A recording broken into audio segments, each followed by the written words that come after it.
शास्त्रों सहित शस्त्र चलाने में भी परंपरागत होते हैं संत।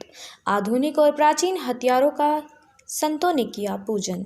दशहरे के दिन आदि जगतगुरु शंकराचार्य द्वारा स्थापित दशनामी सन्यासी परंपरा के नागा सन्यासी अखाड़ों में शस्त्र पूजन का विधान है।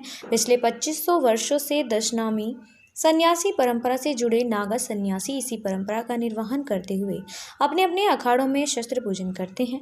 अखाड़ों में प्राचीन काल से रखे सूर्य प्रकाश और भैरव प्रकाश नाम के भालों को देवता के रूप में पूजा जाता है।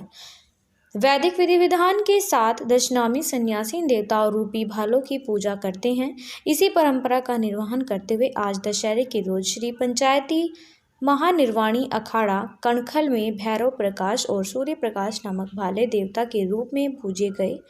इसके साथ ही आज के युग के हथियार और प्राचीन काल के कई प्रकार के त्योहारों की पूजा मंत्रोच्चारण के साथ की गई। वहीं सनातन धर्म का विरोध करने वालों पर भी संतों ने कड़ी प्रतिक्रिया व्यक्त की। काल से परंपरा रही है, शास्त्रों की जैसे हम पूजा करते हैं उसी प्रकार शस्त्र भी उसका एक अंग है और भगवती शक्ति ने शस्त्रों को धारण करके ही दुष्टों का संहार किया था।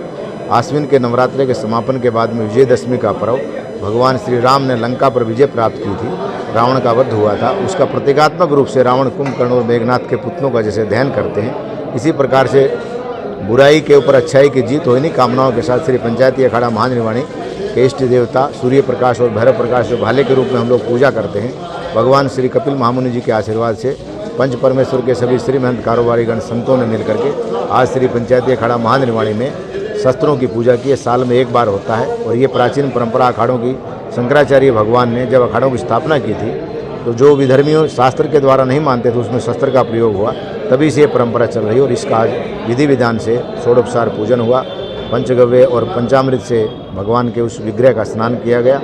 उसके बाद में जो है उसका पूजा विधिवत ब्राह्मणों के द्वारा वैदिक पूजा पाठ के साथ में संपन्न हुआ। आप घटाएं आती हैं लेकिन उससे सूर्य की उष्मा नष्ट नहीं होती, ना उसका प्रकाश नष्ट होता है। तो सनातन ना कभी नष्ट हुआ है ना होगा। भारत एक है पंथ निरपेक्ष राष्ट्र है जिसने सभी धर्मों को आश्रय दिया है और आज सभी धर्मों संप्रदाय के लोग भारत में मिलजुल कर रहते हैं। आने वाला जो वर्ष है भारत के भाईचारे को बढ़ाए, इसी कामना के साथ आपको सबको बहुत बहुत